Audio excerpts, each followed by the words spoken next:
Okay, so the household.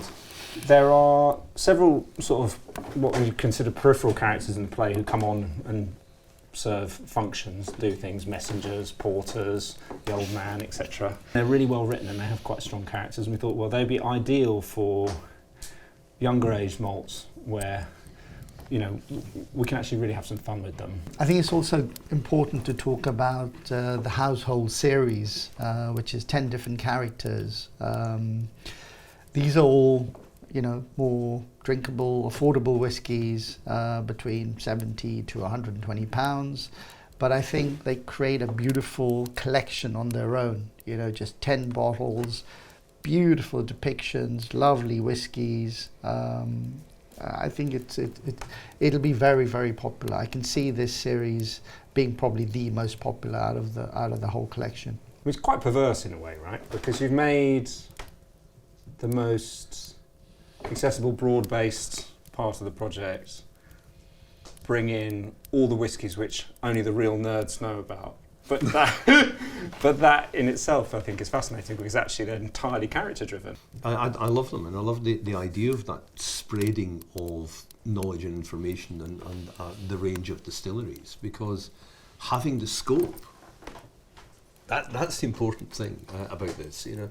So rather than being restricted to, well, we have to use distillery A, B, and C because they're big and, you know, they're famous. Actually say, well, this is the flavour. Well, you know, Blair Athol, you are the only person that can fit that hole, you know. All right, Dave, what does the Bloody Sergeant do? Bloody Sergeant, Act 1, Scene 2. So the Bloody Sergeant appears, and Duncan goes, "What bloody man is this?" And he's sent from the battlefield to bring the good news that Macbeth has been victorious. Duncan still has his throne, but he's gashed with wounds and he's covered in mud and he's kind of dragging himself through, and he gives this great long speech about the battle, and then they just keep him there, you know, and kind of chatting amongst themselves, kind of going, "Oh, well done, Macbeth," etc. And I'm just imagining this guy kind of going, help, and eventually they go, "No, attend to his wounds," you know, and he kind of gets dragged off stage. So, you know, in terms of whiskey, you know, you're wanting something which is big and it's rich and it's bloodied and it's got a bit of that kind of earthiness and power going on. You know, we took these wine casks and married them with virgin oak to create this type of flavour, to get the sweetness and the vanillins.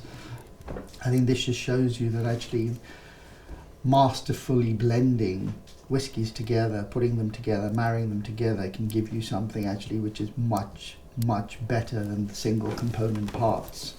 And this is the really art of the blender. Those wine casks just deliver this density and weight, and Blair Athol is a big malt anyway. It's a heavy malt, so it does feel like he is weighed down by the mud and the blood and all the character, while still being that kind of sweetness and that good character. It's like quite metallic at the end, which I feel a bit like bloody, like Like kind of iron, yeah.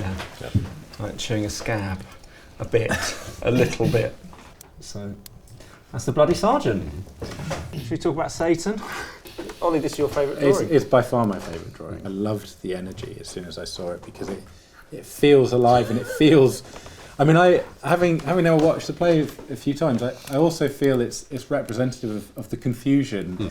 He is both evil and confused and lost. He is everything that character is in all the different versions. Is he evil? Is he as bad as Macbeth? Or is he just a servant?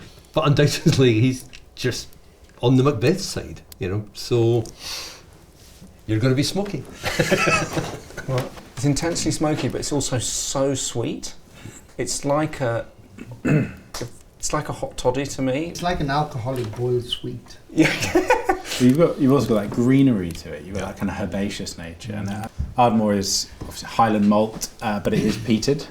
But then we had an added element to it because some of the barrels were used for Lafroig previously, so you have a touch of the slightly darker Islay phenolic smoke. And then, as you say, you do have that sweetness. Ardmore has a sweetness to it, while still being a smoky malt. Pale-faced, sleeping on straw, the smoke wreaths around, cloaking the body in suspicions of evil. This is the curse of the indentured servant. At the beck and call of the master, the spirit pulled in opposite directions. As the reek strengthens, so the memories of an earlier, riper life diminish.